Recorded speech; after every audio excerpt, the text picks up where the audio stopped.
Hi everyone, my name is Dani from Dani's Book Corner, and today I'm going to be sharing with you the worst books that I read back in 2019. As we know, it is 2020 now, so as a booktuber, it is my job to tell you the books that I read last year that were the best and the worst. So here are the worst books that I read in 2019. 2019 was not a great reading year for me overall. A lot of the books were kind of meh for me. Nothing really totally stood out. Oh, I will also mention that I'm probably just going to spoil some of these books for you, so if you don't want to be spoiled, I will put something in the corner of the screen somewhere around here or here to signify when I will be saying a spoiler, so if you want to skip over that part, you can, but if you don't care, you can just watch it through. So, here we go. Starting off this list is Carve the Mark by Veronica Roth. I no longer have a copy of this book because I did not like it so much that I sold it. If you are unaware, this is by Veronica Roth. It is her first novel, I believe, after completing the Divergent series. I really did love Divergent when it originally came out. Now, I was expecting a lot out of this book as it sounded really interesting. It's kind of a realistic sci-fi fantasy kind of world, so I was expecting pretty high stuff from this book. And it really fell flat. One of the things with this book, if you have not heard, this had a lot of controversy when it was released. A lot of people accused Veronica Roth of racism and ableism and triggering self-harm within the book.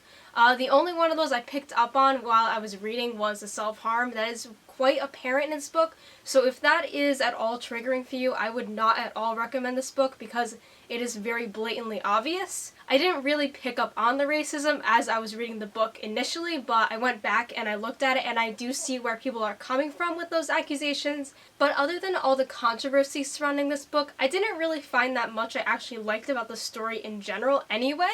One of the biggest problems I think with this book is the world building is very, very confusing. This book, if you do have the hardcover edition, it does have a map, so that's nice, but I feel like Veronica Roth didn't explain enough within the story for me to understand the geography of the world, and I had to rely on the map, which I feel like you shouldn't have to when you're describing your world to your reader.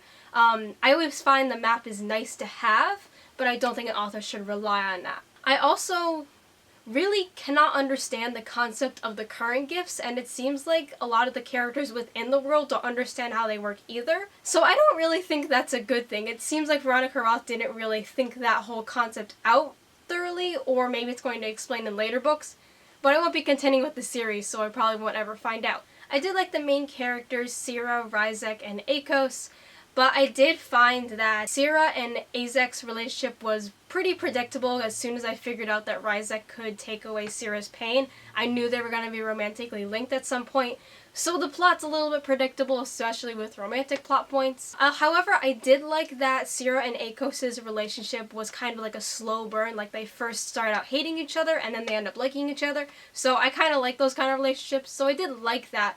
But I will say that it was still predictable. And then the only other character I really liked was Ryzek, mostly because I can kind of compare him to Loki within the Marvel Cinematic Universe, because you just kind of love to hate him, because he's a good villain in the sense that he's very easy to hate because he's so just terrible of a person. So you just kind of love to hate him. But other than that, I didn't find any of the characters really stood out to me. The story itself didn't really stand out to me, and just didn't like it overall. Moving on to another bad book that I read in 2019 was Looking for Alaska by John Green. This may be slightly controversial because I know a lot of people like John Green, but I cannot get into his writing. I think this is the third book I have read by John Green, and I think at this point I'm just going to stop picking up his books because I do not like them.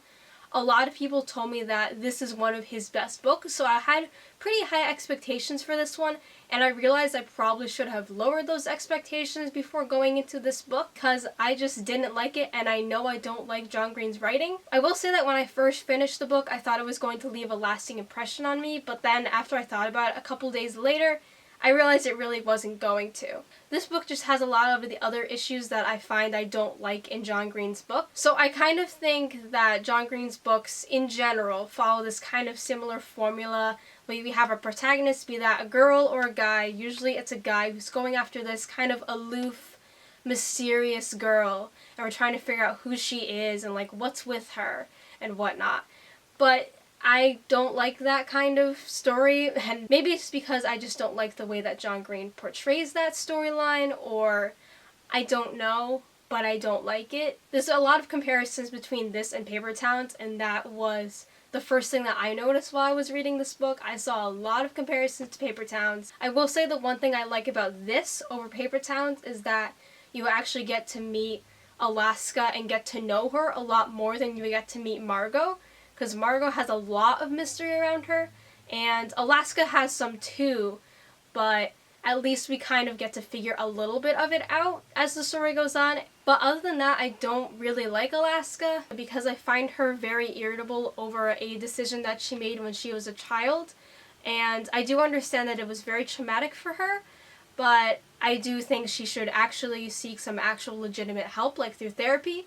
And honestly, I think every single character in this book should have just like one big therapy session with each other, because all these people need some help. And then our main character, Pudge. I didn't really like him either, and I feel like also John Green tends to have his characters have like one weird kind of character quirk or idiosyncrasy. I know this book John Green did based off of his own experience in boarding school. That's why Pudge has this obsession with people's last words, and apparently John Green had that same obsession. So I can understand where that came from, but it's just odd because I don't know exactly where it came from. It seemed like Green put that in there so that we could add a little bit of meaning to the story, but it just kind of left the story being a little muddled because of all the mentions of these last words of other people. I do see how it added meaning. Not my favorite though. Also, I will say, I'm obviously not a teenage boy, and this book is told through the lens of a teenage boy. I know that guys like to think about sex and whatnot, but boy does Pudge like to think about it. Like, oh my god, he talks about Alaska's body so much in this book, and it made me so uncomfortable every single time. I couldn't take it. I was like, oh my god, stop, please, I'm so uncomfortable. I did not like that at all. Yuck. I think the most irritating thing about this book, though, is that instead of using the word said or literally thousands of other words to describe how someone says something, John Green uses the word deadpan so many times. Why? There's so many other words in the English language that you could use to describe how someone speaks, and you choose the word deadpan.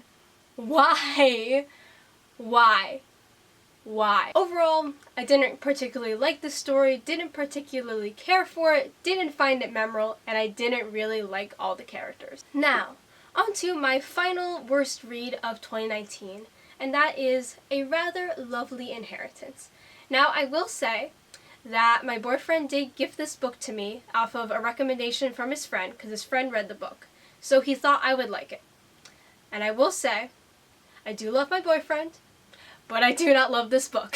The thing about this book is that it's like a romance mystery kind of thing going on. Essentially, the main character is trying to figure out how she's going to get the inheritance from her aunt who just passed away. So there's like this romance that goes on, and this romance makes me so uncomfortable the whole time because the person that the main character has a relationship with, or wants to, is her cousin. And then as soon as she finds out that her cousin is adopted, somehow that makes it okay for them to pursue a relationship with one another. And like, they're both really into each other, and they both describe that they want to do things to each other, and I'm like, okay, you're still cousins. Even if you're not totally blood related, you're still cousins. Why is this okay? And even her parents meet this guy, and like they see them being all like coupley and whatnot, and they don't say anything about it, really? And I'm so confused as to why they think that's okay, like they let it pass. Like, they know that this guy's her cousin. Why are they letting this pass? I'm so confused. I don't understand. And then later on at the very end of the book, we find out that this guy's married. And it's like, excuse me? Sir? What? So, you were cheating on your wife with your cousin, and then the main character, who by the way, her name is Penny, she decides and says to his wife, "Oh yeah, you're no longer his wife, you're his ex-wife now." And I'm like, what? What do you mean? You're still talking about your cousin here, lady. I'm sorry. Like, this is not okay.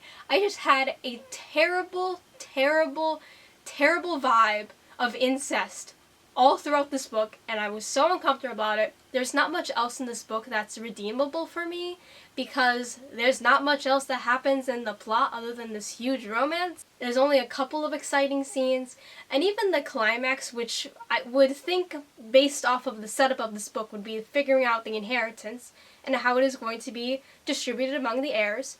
It's taken care of in like a couple pages, and it's not even dramatic. So I'm confused.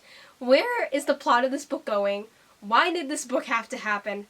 I'm not continuing on this series. No, I cannot. I just cannot. So there you have it. Those are some of the worst books that I read in 2019. I hope you enjoyed watching this video. Let me know what some of the worst books that you read last year were down below in the comments. Be sure to give this video a like and subscribe to see more content from me. And I will just see you guys all later. Bye!